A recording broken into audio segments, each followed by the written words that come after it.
típico. Você quer get?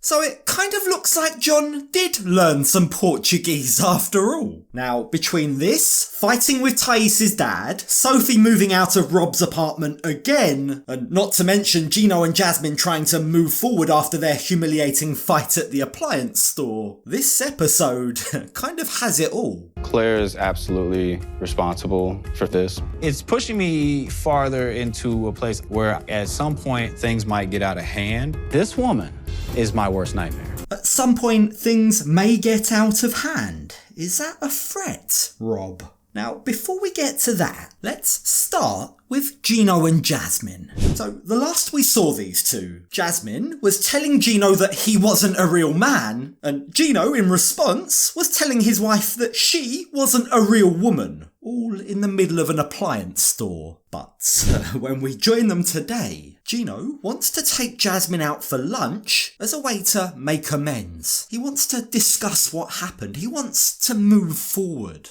The appliance place that you say, like, you don't see me as an attractive woman because of the things that I do.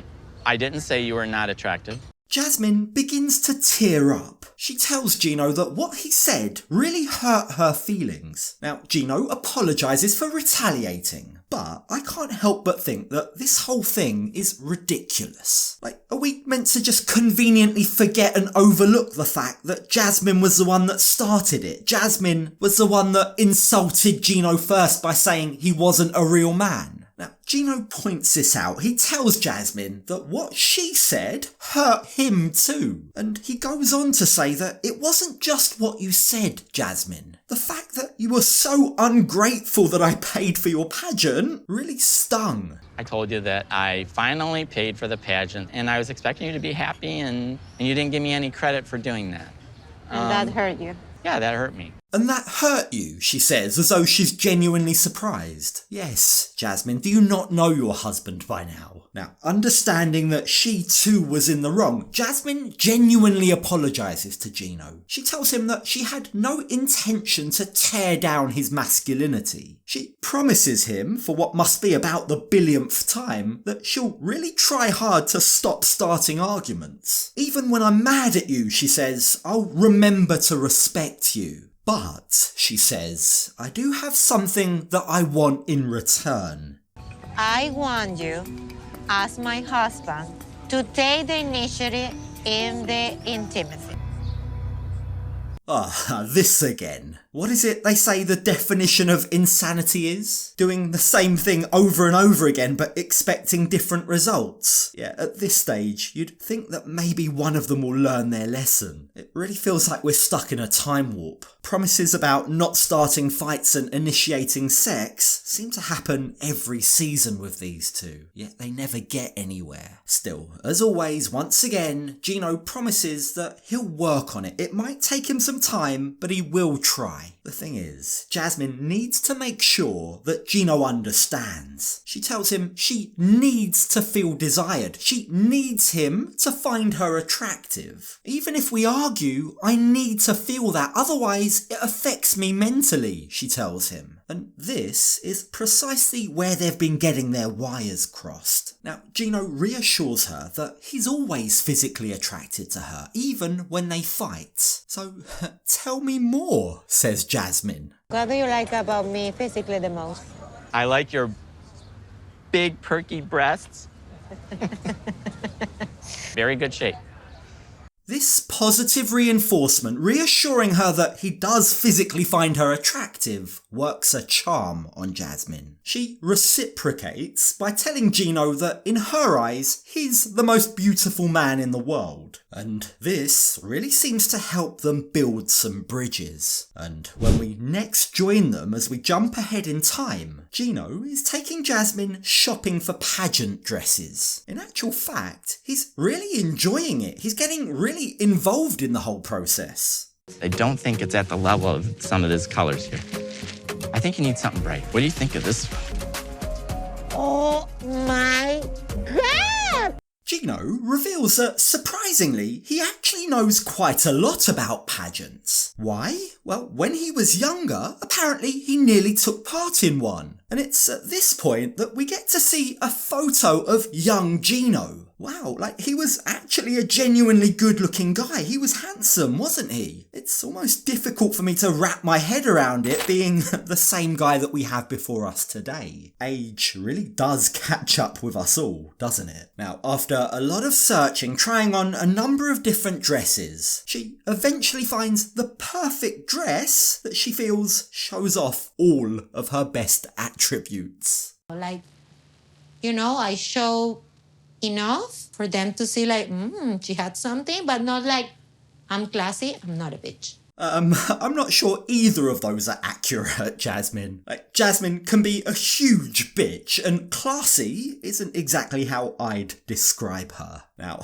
on that topic, classy isn't how I'd describe Sophie's mum, Claire, either. You see, when we join Sophie and Claire in this episode, Claire is feeling emotionally hungover. She's feeling the effects of her arguing with Rob last night. And as the two ladies are having their breakfast, Sophie receives a text message from Rob. Since the whole thing went down between Rob and my mom, we've been texting and he's been expressing that he does want me to come home. He just insists that my mom is to blame for everything. Now, Sophie acknowledges that her mum did in fact go in too hard on her husband, but she says she also expects an apology from Rob to her mum too. After all, she says, he did make her cry. Now, Claire asks Sophie what she's gonna do about this whole messed up situation. Surely you're not gonna forgive him again, she asks. Maybe it's time to move back to London. Perhaps we should rent an apartment together back home. But much to Claire's dismay, Sophie shoots down that suggestion. Sophie's normally so good at making life decisions, Claire says. I just don't understand why when it comes to Rob, her head always gets scrambled. I can tell you don't know what to do, clearly. Can I tell you what I think you should do? Right now, I don't think you should move back there. He's not healthy. Now, Sophie agrees that it is best she stays at Kay's house for a few more days. But she warns her mum, I won't be ghosting Rob. After all, I do still need to go there and pick up my stuff. I do need to let Rob know what's happening. So Claire volunteers her services to join Sophie when it comes to going back to Rob's house and picking up her stuff. Sophie desperately hopes that this won't be another repeat of last night. She's hoping Rob might apologise to her mum and prove to her that he doesn't completely suck. I told Rob that I'm coming over, but I haven't really told him that I'm packing my stuff and going to Case for a few days because I feel like it's something that I would like to tell him in person and I kind of owe that to him instead of just coming and grabbing my stuff. Rob really isn't happy that Claire is there. He thinks that she's 1,100% getting in the way of him and his wife actually fixing anything. But the thing is, what she's really getting in the way of is him being able to manipulate her into staying. What kind of manipulation are we talking? What would it actually take for Sophie to stay? Well, not much, it seems. Like, we already know that Sophie has very low standards. Literally, the tiniest bit of effort really means the world to her. And this might be an all-time low. She's literally over the moon that he's bought her a cuddly toy. I got that for you. Oh, thank you. Look, you got it for me. Oh my God. Thanks. That's very nice. This gesture really throws Sophie off a little bit. She's just genuinely not used to Rob doing nice things for her. That's so sad, isn't it? And just as Claire predicted, Rob's puppy dog eyes and this gift are enough to make Sophie want to stay. At least she's genuinely considering it. And just to really mount up the pressure, Rob actually does the right thing without needing to be told to. And that just makes it even harder for Sophie to say no. And Claire, I do want to apologize for yesterday. I didn't mean to upset you. Yeah, I appreciate that. I apologise for raising my voice at you. Thank you. So, with some semblance of peace between them, a very uneasy peace, but peace nonetheless for now, Claire seems genuinely worried that Sophie will now choose to stay and move back in with Rob. But she really needs to give her daughter a little more credit, because Sophie clearly knows what needs to be done.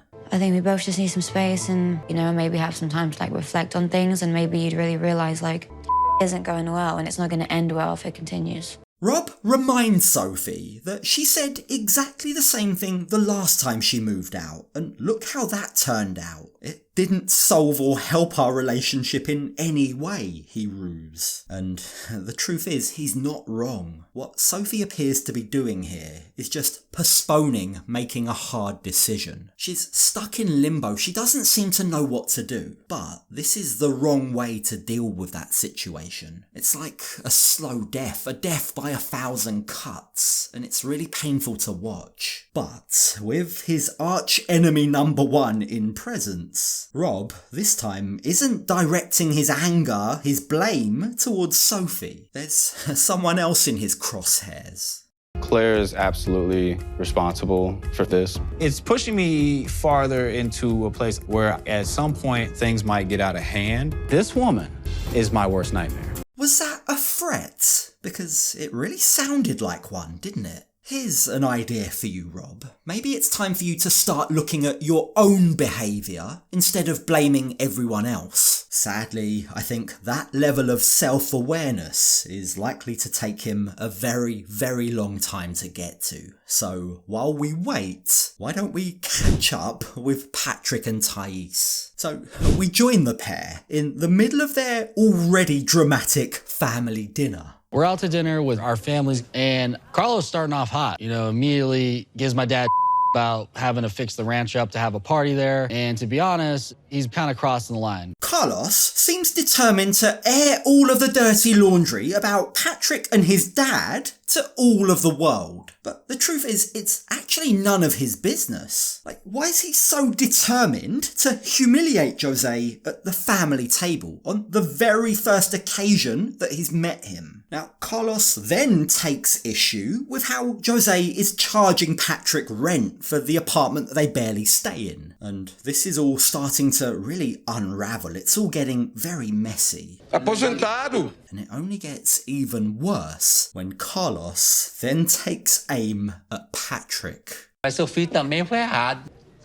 Ele nunca chegou pra mim como homem, olhou de homem pra homem assim, cara a cara, e falou pra mim: "Ô Cássio, tenho intenção, boa intenção com sua filha." When is Carlos just gonna let this go? He knows the real reason for this is because Thais lied to him. It really wasn't Patrick's fault. In fact, Patrick did actually ask for his blessing. Carlos was the one that refused it. It really feels like he's looking to blame someone, anyone, other than his precious daughter. And when he next takes a jab at Jose's parenting skills, it becomes very clear that he's annoyed just about everyone at the table. He's even managed to somehow annoy John, who doesn't speak a lick of Portuguese.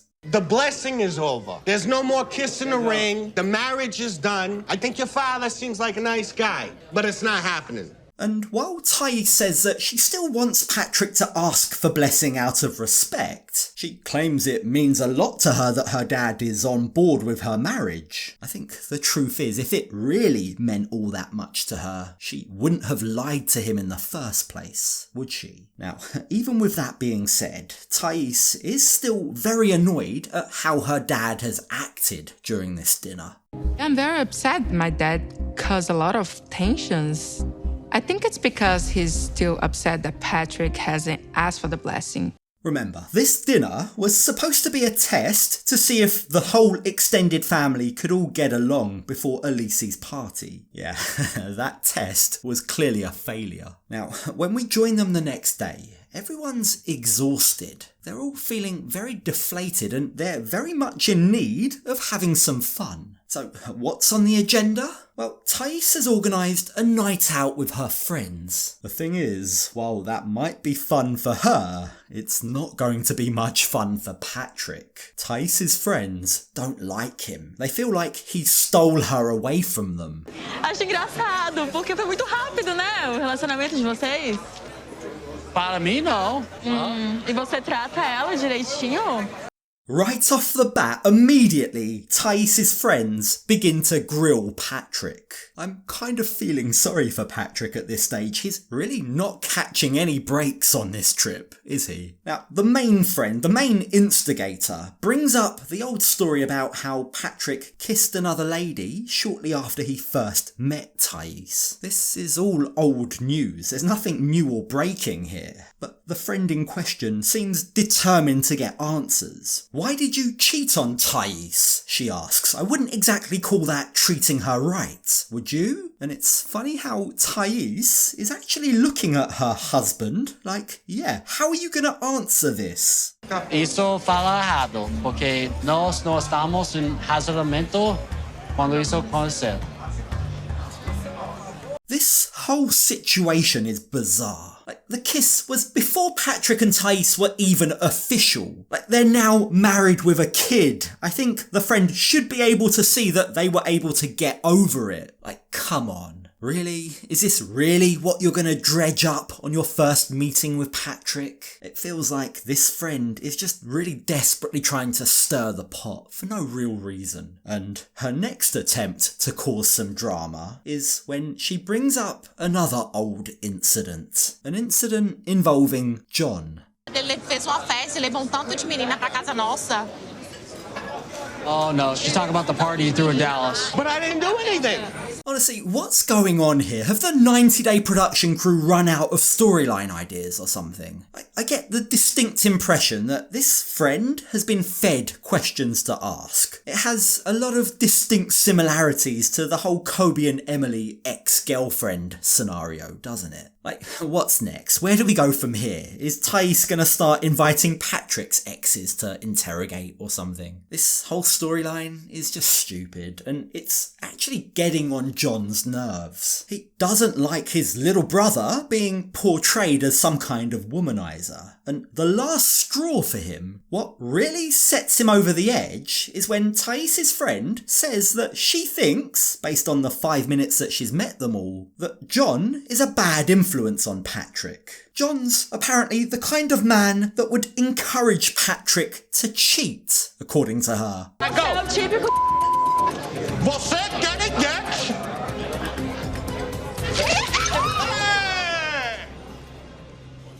Well, that escalated very quickly, didn't it? That's 0 for 2 as far as Patrick and Thais' first meetings go. 2 meetings, none of which have gone well. I don't know about you, but if I were Patrick and Thais right now, I might be considering cutting this vacation short. For the sake of their marriage, to avoid troublemaking friends and family, perhaps it might be best to celebrate Elise's party back home in the States.